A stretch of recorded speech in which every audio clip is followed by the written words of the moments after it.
A gyerek egy tiszta lap, nem mindegy, hogy mivel írjuk tele.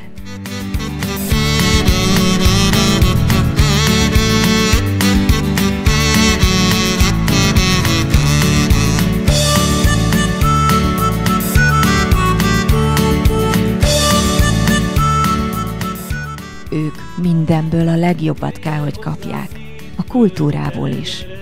Ez a közművelődési szakemberek felelőssége. Hadd nőjön a kedvem,